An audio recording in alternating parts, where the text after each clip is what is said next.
Bien, alumnos, ahora vamos a ver un poquito de seguridad. Los voy a llevar al paso 12, organización de la seguridad contra incendio. ¿Por qué? Porque como terminamos el diseño del plan de los medios de evacuación, medio salida, perdón, vamos a continuar ahora con un pasito más, que es la parte de evacuación. En realidad yo esta parte la doy al final, pero como quisiera hacer una continuación de los medios de escape, ya que estuvimos hablando del espacio exterior seguro y esas cosas, sería interesante verlo ahora eso, y dejar para la próxima vez toda la parte de extinción, que es lo que nos queda, ¿sí? Bueno, como empezamos con el tema de la seguridad contra incendios. Muy bien, es evidente que hasta ahora nosotros hemos diseñado lo que sean los medios de escape, nos hemos preocupado por la parte estructural, pero acá hay un problemita, porque necesitamos también ver la parte humana, ¿sí? ¿Qué quiere decir eso? Que por más que tengamos un diseño espectacular, pero la parte humana no está capacitada para utilizar los medios de escape, bueno, evidentemente no nos sirve, ¿sí? Por ejemplo, de nada sirve tener los medios de evacuación bien diseñados, hacer un plan, pero que nadie lo conozca. En el momento de un siniestro, bueno, puede pasar cualquier cosa, ¿no? Menos lo que deseamos. Por eso vamos a ver cómo podemos organizarnos. Es decir, que la organización de la seguridad va de la mano con el diseño. Vamos a ver plan de emergencia y plan de evacuación del edificio. Bien, acá puede llevarse a confusión qué es un plan de emergencia o qué es un plan de evacuación, pero son términos distintos. En el primer caso, cuando hablamos de plan de emergencia, involucra las acciones que están relacionadas con todas las hipótesis de peligro en el edificio, además de también hacer un listado de todos los medios necesarios o disponibles en el edificio. Es decir, eso es mucho más complejo un plan de emergencia, ¿no? Pero bueno, supongamos que empezamos con el análisis de riesgo del edificio y le podemos decir, bueno, ¿qué puede pasar ante algún siniestro en este edificio? Por ejemplo, yo le puse acá tormentas eléctricas, un peligro, un artefacto explosivo que nosotros llamamos PAE, tornados, o la explosión de algo, o una fuga externa de una fábrica, por ejemplo. Eso se ha visto especialmente en lo que es el polo. Y como pueden ver, podemos tener dos orígenes de los peligros, ¿no? Uno que pueden ser externos y otros que son internos. Para los externos podremos, voy a activar la atención del cursor para que ustedes lo puedan ver. Para los medios externos, estamos hablando que pueden ser naturales o artificiales. Es decir, acá tenemos los naturales, por ejemplo, inclemencias climáticas, ¿sí? O los artificiales, que tenemos nubes tóxicas o radiactivas, es decir, desde el exterior, ¿sí? Y en cuanto a los internos, bueno, estos generalmente son de origen artificial, y puede ser una explosión o un incendio, ¿no? O por ejemplo la explosión de una caldera, ¿sí? O una central de transformación que esté cerca de la escuela, pero bueno, transformada de adentro, que puede pasar en una escuela o un edificio. Y lo que tenemos que hacer es analizar todas esas hipótesis y luego plasmarlas en el plan de emergencia. Entonces, si tenemos un acontecimiento que es externo al establecimiento, entonces lo que tenemos que hacer es quedarnos dentro. En ese caso estamos hablando de confinamiento. Ahora, si el peligro o el siniestro ocurre internamente, lo que tenemos que hacer es evacuar. En ese caso hablamos de evacuación, ¿sí? Esto es según el origen de la falla, es decir, donde se produce el problema. Por otro lado, eso es en cuanto al plan de emergencia. Por otro lado, el plan de evacuación es una parte de ese plan de emergencia.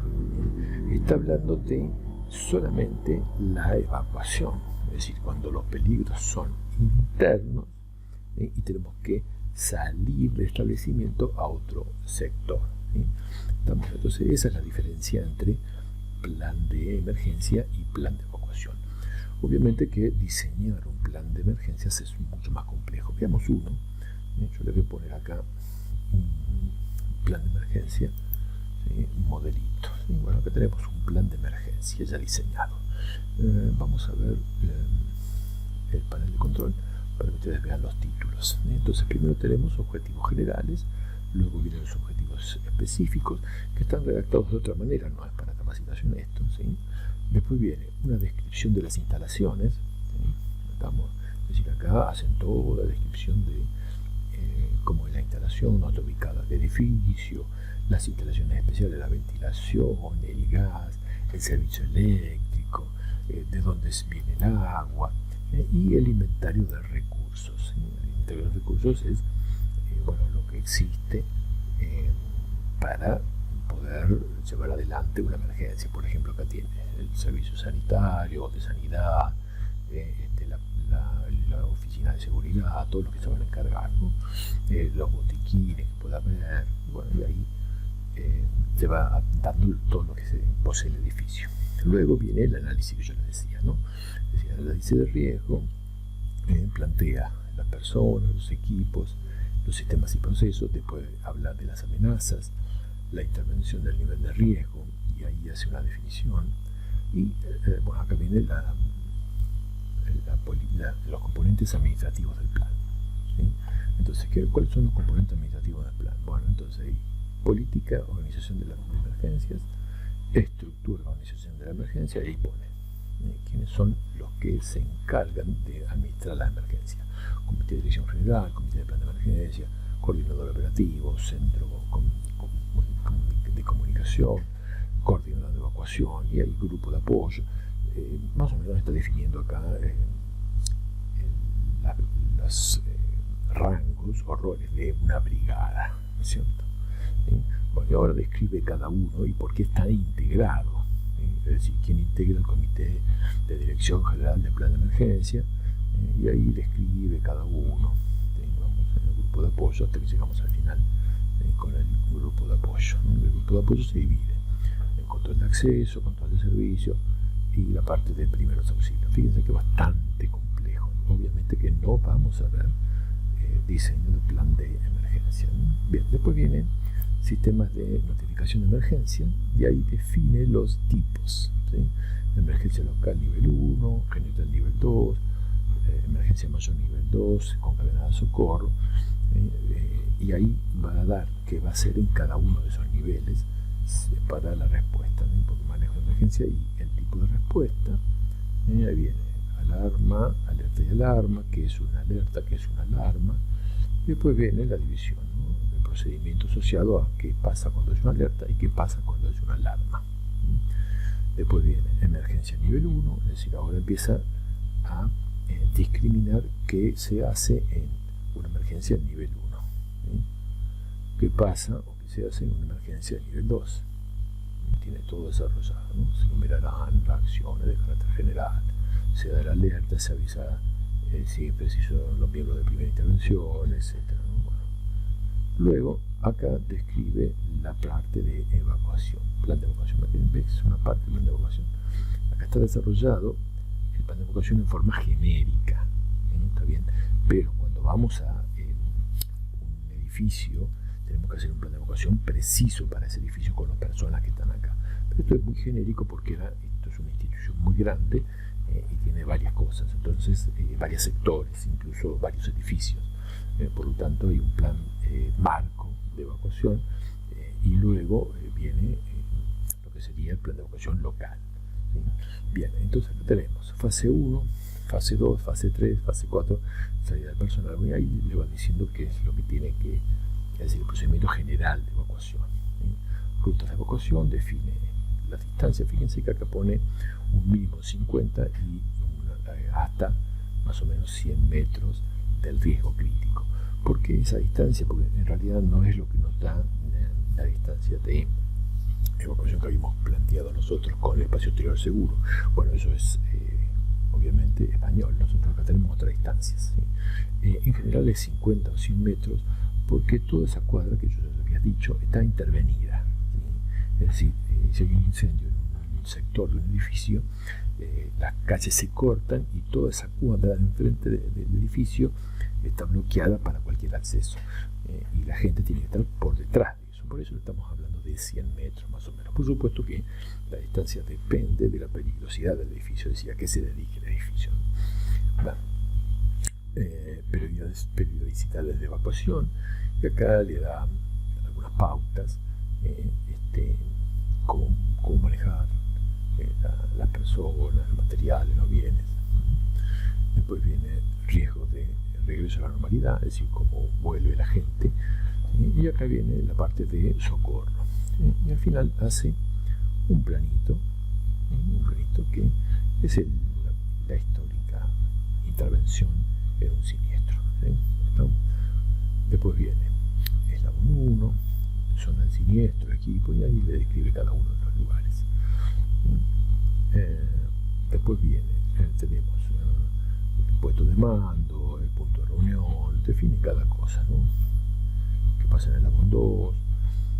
Evaluación y mantenimiento del plan de emergencia. Acá viene la parte de, una vez que ya está el plan de emergencia diseñado, que es la parte de arriba, bueno, ahora tenemos que ver cómo se mantiene, haciendo prácticas y simulacros. Obviamente que esto involucra la parte de capacitación, auditorías también, responsabilidad, instrucción al personal nuevo, ahí estamos hablando de capacitación, todo ¿qué hacemos con la gente que ingresa nueva? Plan de recuperación, es decir, el edificio se siniestró, bueno, tenemos que empezar a trabajar en la remediación. Bueno, acá está previsto que se hace, cómo se rehabilita y la parte de reconstrucción. Y con eso terminaría. Y ahora viene, digamos, todo lo que se hizo arriba viene diagramado en un procedimiento, ¿sí? Estamos, es decir, de alternativa, qué pasa si sí y qué pasa si no.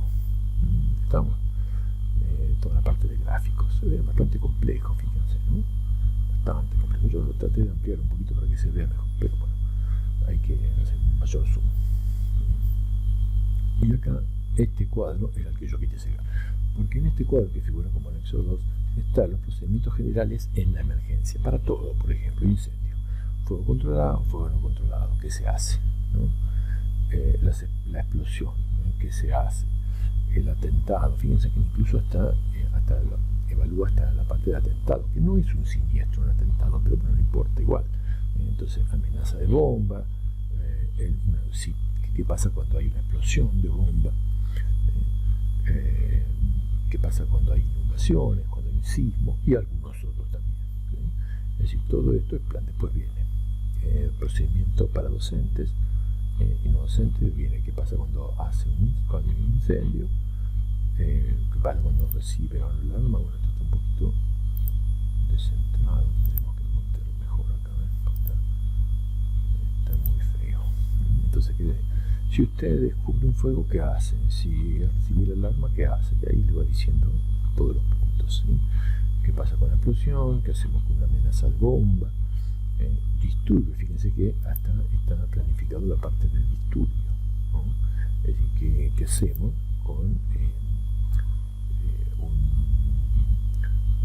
no sería atentado, pero bueno, una manifestación externa, ¿no?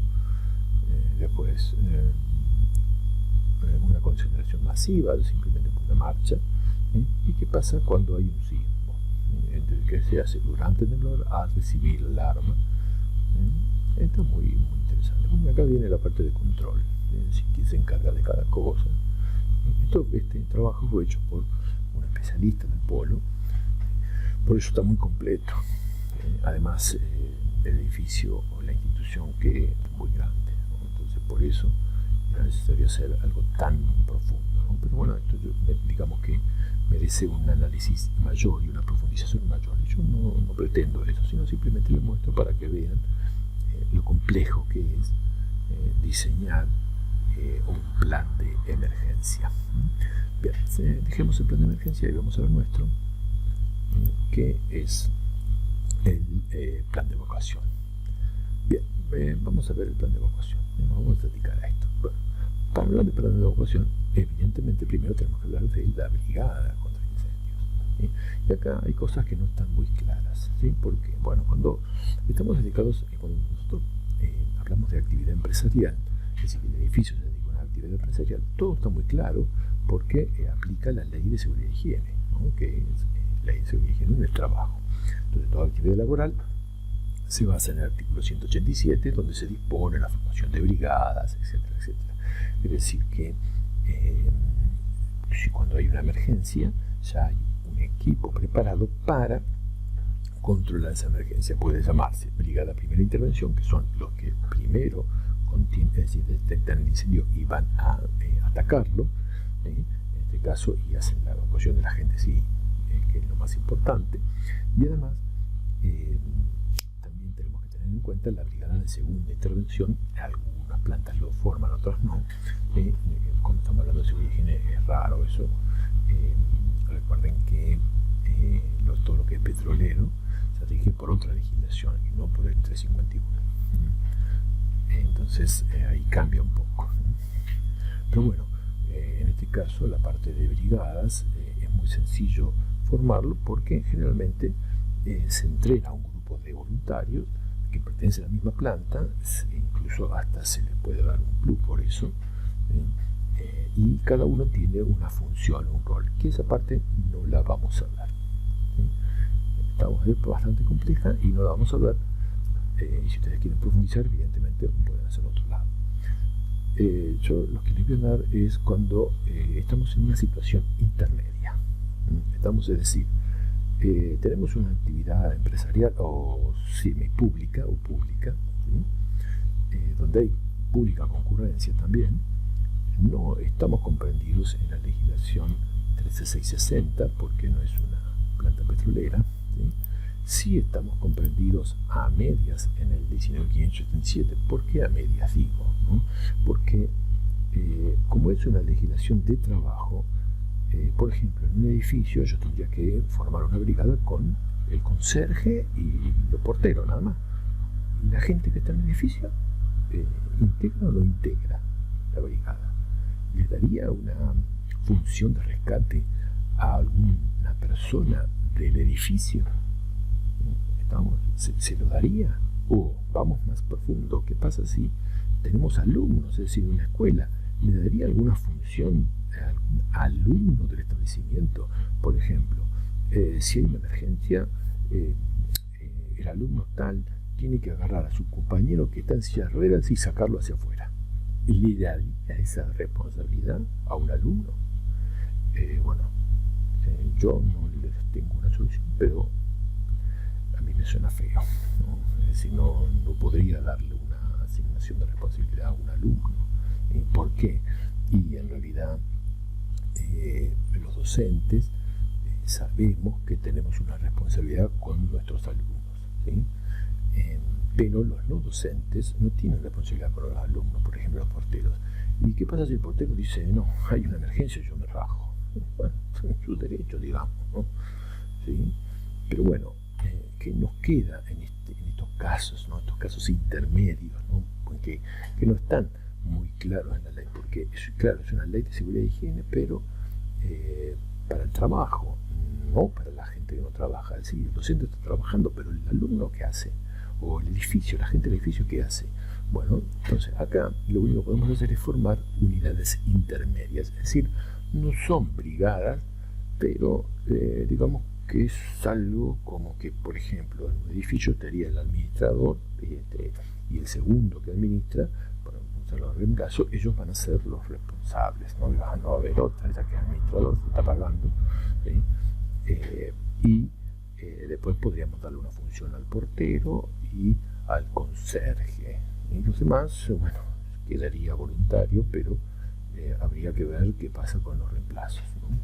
En estos casos que hacemos brigadas intermedias, la evacuación de los alumnos, si es un establecimiento educativo, o de la gente, queda sobreentendida.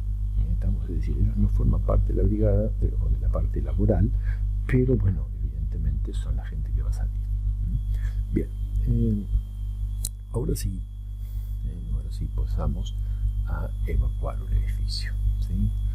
Bien, entonces, como habíamos dicho al principio, vamos a centrarnos especialmente en la evacuación, en el diseño del plan de evacuación para edificios educativos. ¿Por qué educativos nada más? Porque no quiero ponerlos en cosas más complejas. Esto es, digamos, un punto más sencillo, ¿no? Además es lo que yo he hecho siempre, ¿no? Este tipo de diseños. Entonces, ¿qué sucede cuando estamos en un establecimiento educativo? Bueno, entonces, como siempre, tenemos que ver que se cumpla todo lo que es los medios de evacuación, cumplan la ley y además el buen uso. ¿Sí? Y el buen uso, bueno, lleva a capacitar al personal. Bien, ahora, es cierto que también tendría que hablar de el uso de equipos, quién lo va a usar. Por ejemplo, yo digo, bueno, el portero va a ser el que use los equipos de tintorería, y si el portero no quiere, ahí tenemos otro problema. Por eso siempre digo que en este caso las asignaciones deben ser voluntarias, y por eso yo les hablo de un equipo intermedio, ¿no? O una unidad intermedia, que después le vamos a llamar comité. ¿Sí? Bueno, ¿qué es la evacuación? Constituye el conjunto de medidas y acciones a seguir en caso de emergencia. ¿Sí? Y por supuesto que esto termina, ¿sí? La evacuación termina en un punto seguro, ¿no? Fuera del edificio. ¿Sí? En ninguna legislación nuestra van a encontrar que se puede hacer punto de reunión dentro de un establecimiento, ¿no? En una zona más lejana o no, pero no importa, dentro nunca, siempre hacia afuera.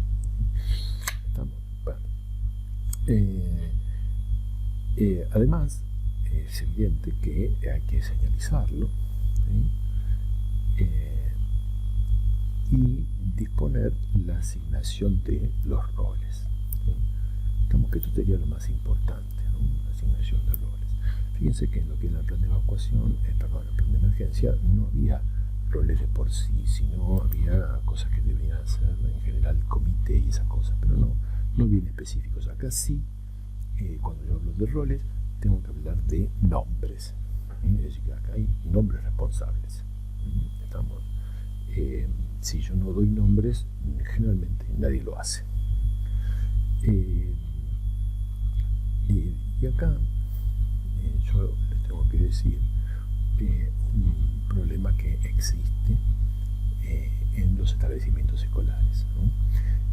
Por ejemplo, cuando yo diagramo una brigada, generalmente hay una brigada de rescate y una brigada de intervención de incendio.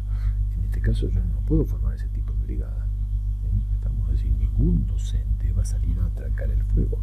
Puede ser que utilicen los matafuegos, pero nunca, por ningún motivo, usar una red de incendio. ¿Por qué? Porque el uso de manguera, o sea, red de incendio, involucra la disponibilidad de equipo de bomberos. No puede salir una persona así nomás vestida a usar la manguera, porque eso involucra la lucha contra el fuego. En cambio, el uso de matafuego es algo rápido, ¿no? Es decir, yo extingo, no sirve, me voy, listo. ¿Sí? En cambio, la extinción con manguera ya cambia. ¿Sí? Y lo mismo puedo decir del rescate, ¿no? Es decir, la brigada de primeros auxilios. Tampoco puedo formar una brigada de primeros auxilios, porque ¿quién sabe de este tema? Es decir, se podría dar capacitación, pero ¿son responsables los docentes o los no docentes? Bueno, ahí sí que tenemos un inconveniente. Por eso la asignación debería ser voluntaria, pero para ser voluntaria tiene que estar muy capacitado el personal. Y esa capacitación generalmente corre por cuenta de la persona, no de la institución. Ningún establecimiento educativo te va a pagar un curso para que vos seas rescatista. Eso por lo menos acá, ¿no? A ver, en Mendoza, por ejemplo, los docentes tienen que hacer el curso obligatorio de primeros auxilios. Si no, no pueden ejercer como docentes. ¿Por qué es así? Bueno, en realidad, como ellos tienen probabilidad de terremoto, digamos que los docentes tienen la función de rescatar a sus alumnos, ¿no? Es decir, socorrer a sus alumnos, y por eso tienen que manejar la parte de primeros auxilios. Acá no, en la prevención auxiliar no es obligatorio, no sé qué en otra. Bueno, vamos a ver la parte de principios básicos del diseño de un plan de emergencia. Bien, acá vamos a hablar de algunas pautas. Algunas pautas. Primero, debemos llegar a un punto de reunión la gente, ¿no? Es decir, a un punto, a un lugar seguro, y obviamente en ese lugar hay que hacer algo. Y segundo, los docentes, como yo les decía, saben la responsabilidad que tienen por el Código Civil. Es decir, su función de guarda se llama de sus alumnos. Es decir, que acá yo les estoy diciendo que el docente que tenga a cargo alumnos solamente va a ser responsable de ese grupo, no de cualquiera, solamente de ese grupo. Así que va a tener que ir con el grupo de alumnos suyo al punto de reunión y llevarlos a salvo. Bien, entonces vamos a considerar algunos puntitos clave acá, ¿no? Primero, la asignación de la responsabilidad. Yo le pongo que tiene que ser voluntaria. ¿Por qué? Porque es una obligación social. Para el docente está muy claro que es obligatorio el cuidado de los chicos, pero para el no docente no. Y si yo pongo, como le decía, a un portero que tiene que usar matafuego y ese portero dice, no, yo no uso nada y me voy, su función es abrir la puerta, digamos, pero no tanto usar el matafuego. Entonces, digamos que debe ser voluntaria. Deben saber,